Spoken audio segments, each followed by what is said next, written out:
Monday is Memorial Day, a day we usually say honors those who died for their country, but this next story challenges that sentiment a little bit.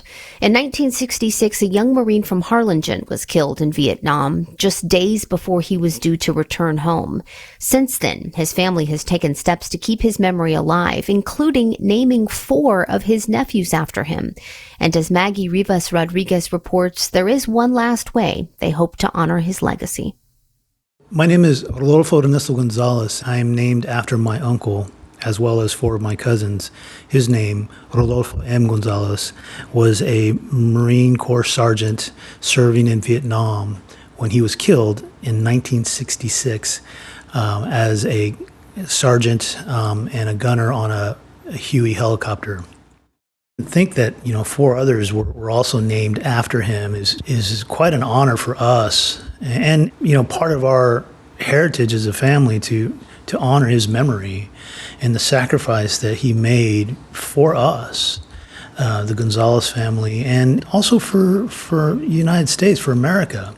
Rudy M. Gonzalez was only 22 years old when he was killed in Vietnam. His younger sister, Frances Garza, remembers him like this. He was very smart. He worked very hard, and he took, if it wasn't paper routes, he would fix bikes. He would put bikes together from pieces of all kinds, and he would sell them to other kids. Rudy M. Gonzalez graduated from Harlingen High School in 1964 and soon joined the Marines and was shipped to Vietnam. Frances recalls spending time with him. He took me to the movies. He took me out to eat, and we talked.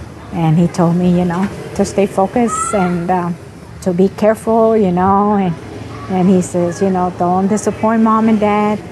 Now that I think about it, he was talking to me like I was never going to see him again, and I didn't.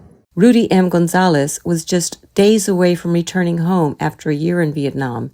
He had already sent everything home because after we got the notice and, and everything, we started receiving all his stuff. Jerry Gonzalez was 5 years old when his Uncle Rudy was killed. He says his grandparents kept hope that somehow their son would come home. A knock on the door would be could it be? Could it be? Oh. Every knock on the door was a moment of anxiety, a moment of, could it be? Is it possible that he'll walk through that door? Till their last breath, they never accepted his death, and they always thought they'd see him again.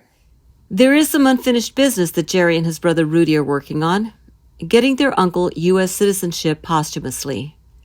Uncle Rudy was 9 years old when his family moved from Mexico, so when he died, he was a Mexican citizen. Jerry Gonzalez is trying to complete the paperwork and lacks only his uncle's official discharge papers, his DD-214. He deserves it. He needs to be recognized that he died for his country. Right now, he died for the U.S., but he didn't die for his country. And I think it's important that he be recognized that he was all in for this country. Maggie Rivas-Rodriguez for the Voces Oral History Center at UT Austin's Moody College of Communication.